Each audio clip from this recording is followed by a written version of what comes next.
नमस्कार दोस्तों, back to our channel. Friends, मैं सबका अपने चैनल स्टॉक्स फॉर लाइफ पे बहुत स्वागत करता हूँ। दोस्तों, ये फिल फैमिली डे फिल्म बस आज है 10 जुलाई। रही बात भारतीय शेयर बाजार की, थोड़ा बहुत मुनाफा वसूली जिसको हम लोग प्रॉफिट बुकिंग बोलते हैं, वो आज हमें देखने को मिली। बट इसी बीच में 204 कंपनी, इस पे आपकी खास फोकस होनी चाहिए, जिसमें दो कंपनी को ना अभी मेजर टेलविंड्स का सहारा मिल रहा है, फ़ायदा मिल रहा है। और दो कंपनी ऐसी भी हैं कि रेट कट के बाद उनको बहुत ज़्यादा फ़ायदा होगा। और अभी से ही दोस्तों, उनके अंदर जो प्राइसिंग पावर है ना, जिसके वजह से वो अपने सर्वाइवल को सबसे पहले दावेदारी पेश कर सकते हैं, उसमें एक गजब की बड़ी अपडेट देखने को मिल रही है, जिसका इम्पैक्ट देर सवेर उन सब के शेयर होल्डर्स को ज़रूर पड़ेगा, जिसने अभी भी लॉन्ग टर्म में बहुत ही अंडर परफॉर्मेंस किया है। तो क्या है पूरी खबर, क्या है पूरी न्यूज़, चलिए उसको अनबाइस्ड होकर करेंगे crystal clear. Channel first time होंगे सब्सक्राइब कर सकते हैं इस तरह क्वालिटी कंटेंट को सबसे पहले एक्सेस करने के लिए। Now without dealing any for time, let's begin. यहाँ दोस्तों, गोल्ड प्राइसेस की बात की जाए, उसमें लगातार बढ़ोतरी हमें देखने को मिल रही। आज भी दोस्तों भारत में ना ऐसे बहुत सारे स्टेट हैं जहाँ पे गोल्ड 75,000 के आसपास हाई लगाता हुआ देखने को मिल रहा है। और इसके पीछे ना ऐसे बहुत सारे की फैक्टर्स है। बहुत लोग काफ़ी कंफ्यूज भी होंगे कि सर, जैसा कि हमें पता है कि गोल्ड के प्राइस गिरते हैं तो शेयर बाज़ार भागता है, और गोल्ड के प्राइस बढ़ते हैं तो शेयर बाज़ार गिरता है। लेकिन इस बार फर्स्ट टाइम या फिर बहुत रेयर केस में होता है कि गोल्ड और शेयर बाज़ार एक समय भागे। तो जी हाँ दोस्तों, गोल्ड की बात की जाए, आप सबको अच्छे से पता है कि जब तक यूएस का ना जो इन्फ्लेशन नंबर्स है उसमें कोई बड़ी जो ब्रेक थ्रू है वो देखने को नहीं मिलेगी, तब तक बहुत से सेंट्रल बैंक ना अपने गोल्ड के रिजर्व्स को बढ़ा रहे हैं, भंडार को बढ़ा रहे हैं। और हमने देखा भी है कि पिछले कुछ समय से फेड में जो कन्फ्यूजन देखने को मिला कि जैसे कि इस साल की शुरुआत में बोल रहे थे हम कि 3 रेट कट होगा, जो गैस अभी के टाइम एक रेट कट का गाइडेंस है, जिसका फल ये हुआ कि अब तक कोविड ना बहुत सारे सेंट्रल बैंक अपने गोल्ड के रिजर्व्स को बढ़ाने के लिए बहुत ही हद तक एग्रेसिवली काम कर रहे हैं। इसी गैस गोल्ड के प्राइस बढ़ने की वजह से आप सबको अच्छे से पता है कि Q1 के जो ज्वेलरी अपडेट थे टाइटन के ना, वो बहुत इंप्रेसिव नहीं थे। कल कमेंट बॉक्स में मैंने देखा कि सर कल्याण ज्वेलर्स की बात की जाए या फिर दूसरे ज्वेलरी मेकिंग कंपनी की बात की जाए, उनके तो सेल्स काफ़ी अच्छे हुए हैं। टाइटन दोस्तों अगर मार्केट ट्रेडर होकर ना 8-9% के आसपास ग्रोथ करता है ना, देर सवेर उसका इम्पैक्ट दूसरे जो छोटे मोटे कंपनीज है उसमें भी देखने को मिलेगा। अब बात अलग है कि कौन क्या सेल्स कर रहा है, बट देखा जाए तो गोल्ड जब लाइफ टाइम हाई को ट्रेड करता है ना, वहाँ पे ज्वेलरी मेकिंग कंपनी को थोड़ा बहुत नुकसान झेलना पड़ता है। दोस्तों, मैंने क्या बताया कि अगर गोल्ड के बढ़ते प्राइस किसी के लिए सिरदर्द है ना, तो किसी के लिए बहुत ही सुखद खबर लाता है, जैसे कि गोल्ड फाइनेंस वाली कंपनी, जिसमें गैस मनप्पुरम एक ऐसी कंपनी है जिसने 4-5 क्वार्टर से लगातार बहुत ही सॉलिड सेट्स और नंबर्स को पेश किए। और आज ही गैस कंपनी ने लाइफ टाइम हाई का रिकॉर्ड तोड़ा। आज के डे हाई की बात की 216 हमें देखने को मिल रहे थे, जहाँ पे 3% के आसपास तेजी थी। और क्लोजिंग की बात कीजिए 212 के आसपास दिखाई दे रही है। लॉन्ग टर्म चार्ट पैटर्न की बात कीजिए, आप देख सकते हैं कि बीच में गैस मनप्पुरम फाइनेंस में बहुत सारे नेगेटिव अपडेट थे।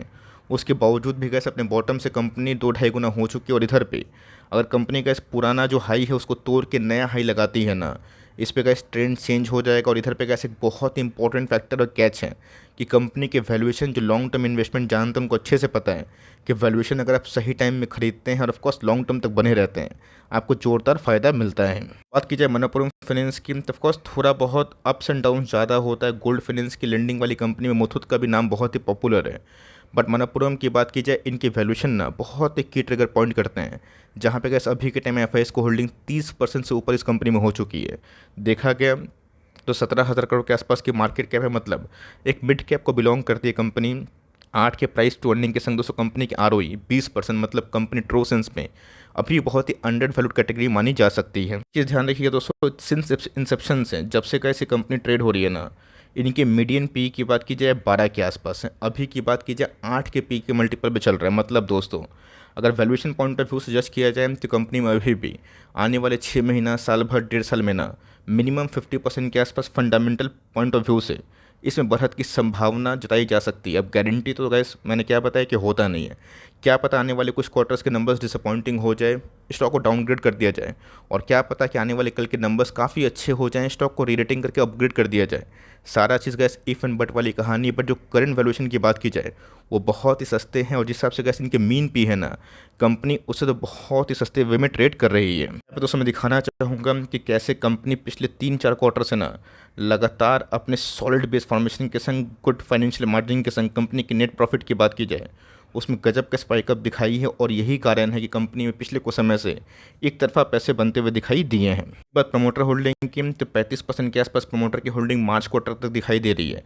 32% के आसपास होल्डिंग गैस बड़े एफआईएस की हमें देखने को मिल रही है, जो लगातार क्वार्टर ऑन क्वार्टर इनके होल्डिंग बढ़ते हुए देखने को मिल रहे हैं। एफआईएस को छोड़ के डीएस की होल्डिंग में थोड़ी बहुत कटौती हमें देखने को मिल रही है। पब्लिक होल्डिंग एज यूजुअल जब स्टॉक नहीं भागता है उसमें कमी देखने को मिलती है, बट देखा गया तो मेजर गैस गोल्ड के टेलविंड की वजह से इन सब कंपनी को बहुत ज़बरदस्त आने वाले दिनों में, जैसे कि हमने कैलकुलेशन किया है, अगर होता है तो फ़ायदा मिल सकता है। इसी कंपनी की बात की जाए मुथूट फाइनेंस, आप सबको अच्छे से पता है कि बीच में मुथूट फाइनेंस ने बाज़ार में ना काफ़ी हद तक अंडर परफॉर्मेंस किया था। बहुत लोग तो ब्रेक इवन में 1000, 1200, 1300, 1400 हर एक लेवल पे जहां उनको मिला ना वो एग्जिट किए, जो नहीं किए उनको फ़ायदा मिल रहा है। मुथूट फाइनेंस का जानबूझ के भी अगर आप देखें तो बहुत नहीं गिरा, मतलब इसमें जो प्राइस एक्शन देखने को मिल रहा है ना वो काफ़ी मजबूत है। आज भी गैस कंपनी डे लो से डे हाई के आसपास जाते हुए देखने को मिल रही है। एक साल के परफॉर्मेंस की बात की जाए तो इसने गैस अपने पीयर्स को बहुत ही हद तक आउट परफॉर्म किया। अब देखिए एनबीएफसी बजाज भी आता है, चोला भी आता है,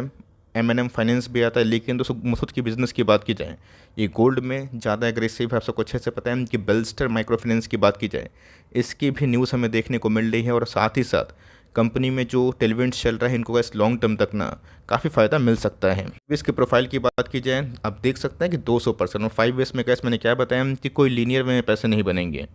बहुत लोगों ने इस अवधि में पैसे लगाए, कंपनी गई, स्टॉक गिरा, टॉप से 40-50% के आसपास डिस्काउंट मिला, उसके बाद एवरेजिंग करने का मौका मिला, लोग किए नहीं, और उसके बाद फिर से इस कंपनी लाइफ टाइम हाई पे ही ट्रेड करते हुए देखने को मिल रही है। और मेरा ऐसा मानना है कि ऑनगोइंग टाइम में जो कंडीशन इमर्ज हो रही है ये तो गैस मनप्पुरम और मुथूट के लिए बहुत ही अच्छी बात मानी जा सकती है। ओवरऑल देखा गया तो of course gas company life time high पे जाके ना कॉन्सोलेशन अगर करती है तो कंपनी में और भी तेज़ी का माहौल बन सकता है। और जिस हिसाब से गैस इनके एमडी ने जो गाइडेंस दिए थे वो बहुत ही अच्छे हैं, और गाइडेंस तब दिए थे ना जब मार्केट में गैस खूना खराबी था गोल्ड फाइनेंस के बिजनेस में। बिकॉज आप सबको अच्छे से पता है कि छोटे मोटे बैंक हो या फिर बड़े बड़े बैंक हो, सब ने गोल्ड फाइनेंस में अपने दावेदारी को पेश करी थी, जहाँ पे लोगों को लगा था कि इनके बिज़नेस का द एंड हो जाएगा, बट ऐसा कुछ हुआ नहीं। बिज़नेस की बात की जाए शॉर्ट टर्म डैमेज तो हुआ, बट लॉन्ग टर्म में गैस सबको पता है कि गोल्ड फाइनेंस को चलाना ना उतनी आसान बात नहीं होती।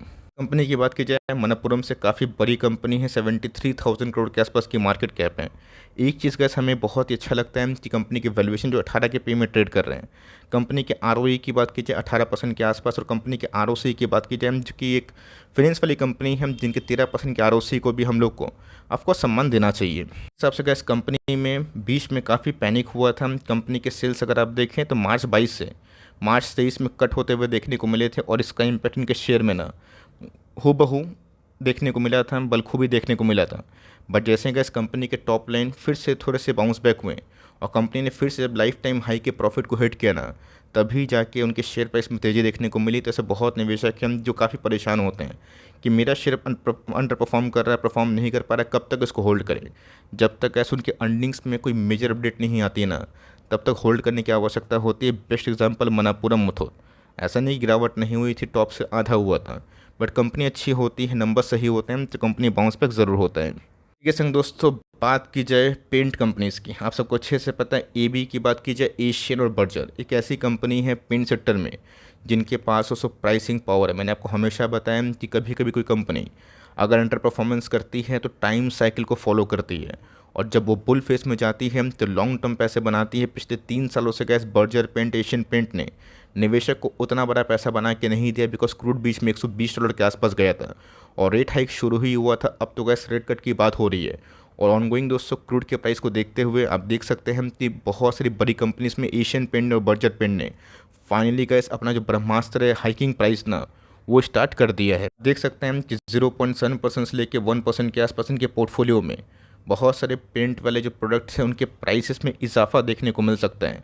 और इसका इम्पैक्ट दोस्तों आने वाले कुछ क्वार्टर्स में दिखाई पड़ सकता है। और कैसे ये जो इफेक्ट है आप देख सकते हैं कि 22 जुलाई से बर्जर पेंट करने वाला है, एशियन पेंट की बात की जाए, आप देख सकते हैं कि इमीडिएट इफेक्ट में गैस आज ही से उसकी शुरुआत हमें देखने को मिल रही है और 12 से 15 मंथ के बाद ये सब में एक बड़ी ब्रेक थ्रू दिखाई दे रही है।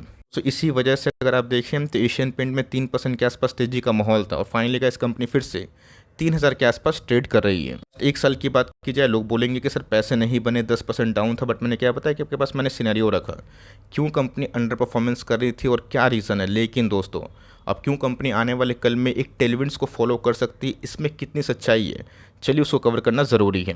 पहले अगर आप देखें तो 5 सालों में गैस कंपनी डबल ही हुई है। अब ऐसी कंपनी जो कि बड़ी हो गई, इसे डबल होना भी ना 5 सालों में ख़राब नहीं माना जाता। लेकिन यस 2021 के पीक से ना कंपनी उतने बड़े पैसे नहीं बनाई और जिस दिन गैस कंपनी अपने रेजिस्टेंस को तोड़ेगी ना, रेजिस्टेंस का मुझे लगता है कभी कभी हम ही लोग होते हैं, जब तक हम लोग हटेंगे नहीं तब तक स्टॉक भागेगा नहीं। लेकिन ये शो गैस नहीं हटा और बिजनेस फंडामेंटल को पूजा ना, उसको बहुत ज़्यादा फ़ायदा मिलता है। लॉन्ग टर्म में आपको समझ में आ जाएगा कि कैसे ऐसी कंपनी लॉन्ग टर्म में ही आपको बहुत ही उम्दा पैसे बनाती है। पेंट की बात की जाए, कोई छोटी मोटी ग्रुप की कंपनी नहीं दोस्तों, बड़ा नाम है।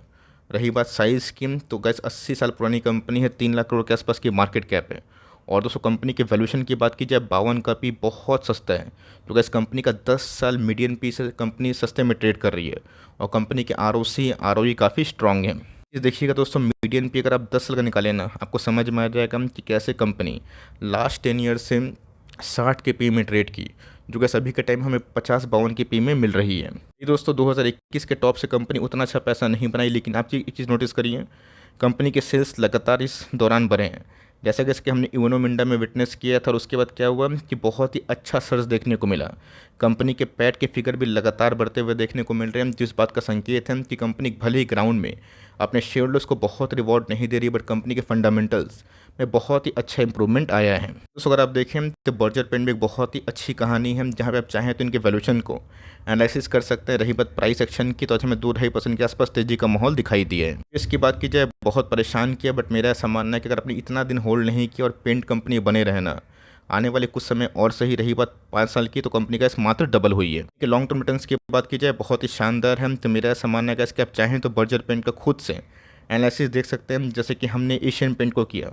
अब इसको दिखाने जाऊंगा तो वीडियो 15-20 मिनट का बन जाएगा, जो कि काफ़ी लंबा होगा। चारों कंपनियों का ट्रैक करिए, मैंने आपको न्यूज़ और उसका जो इम्पैक्ट है वो बताया है। कोई दोस्तों बाई और सेल रिकमेंडेशन नहीं है, बल्कि आप चाहें तो स्टडी पर्पस में इन सब कंपनी को आराम से ट्रैक एंड वॉच कर सकते हैं। वीडियो अच्छी लगी तो प्लीज़ लाइक करिएगा और चैनल फर्स्ट टाइम होंगे सब्सक्राइब करके बेल आइकन को प्रेस करना भी ना भूलिएगा। दोस्तों मिलते हैं जल्दी ही, तब तक के लिए bye. Thanks for listening friends, God bless you all.